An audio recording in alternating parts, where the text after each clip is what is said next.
Welcome to a new video. Today we're going to go over the strangest incident that I've had. Went to church, Easter Sunday, of course. Someone parked, I'll show you. Someone parked like that. And the mall is only open to the church today. That's where my church is. And so I was sitting in my car because I'm not going to be yelling at anybody, but I'm so curious on who would park again like this. And side note, I actually have a bad hip, right? They took my other hip. My one hip actually is flared up today. So a 6-foot dude that had to crawl into this small car. It's a smaller car, right? Crawl over. It was kind of embarrassing because I do have some pains today, autoimmune flare up. And so I turn on the car and sit. I'm like, well, the guys or girl has to be in church. And so I'm not trying to argue. I'm just curious, purely out of curiosity, if that person would say anything. And there's parking lot. There's plenty of space, right? Again, look at the parking job. So there's plenty of space. So I'm sitting there and people come out, but then I see this guy. He runs up, he crosses he looked right in front of my car, looks me dead in the eyes, smiles, right? He's from my church. I'm gonna say hi to him next week. I have no ill will towards him, right? He gets in his car and I'm just waiting to see if he actually says sorry, if he does anything that's like remotely close to apologetic. So I'm sitting there and he's in the car and there's nothing, right?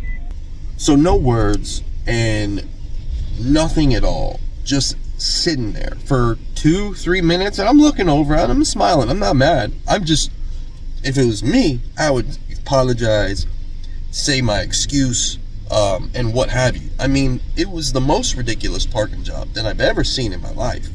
So long story short, he sits in his car. He's obviously thinking something. Wouldn't you? What would you be thinking, right? When you made this absolutely horrendous parking job. The guy's sitting there. He had to crawl through his car to get in the seat. And now you're right next to him, right? I'm smiling, and I'm not even weird smiling. I'm trying to really just because I'm not mad. It's just hilarious to me. And so nothing was said, and he just pulls up. Funny thing is, he pulls off, and then just doesn't even look at me. So my question is, what should I do next week, right? Should I go up to him and just talk to him and be like, hey, bud, I had a really interesting time getting in my car last week, so what was the story on that? Yeah, if you guys have any ideas on what to do about that, because again, look, that is crazy. What would you ever do that to someone? Also, everybody watching this, number one, like the video, because this was a busy week, but would you ever park like that? And if the person was next to you, what would you say? There's no lines in this parking lot, right? Plenty of space, and the only people in the parking lot was a church. So you know it's a churchgoer, right? You did this to another churchgoer. Not that it matters. Be nice to everyone. And they're right next to you. So what would you do? Can you tell me that? Both circumstances. Tell me in the comments. I really need to know. Number one, because I got to go to church next week and figure this out. Because I'm so curious on what to do. Let me know.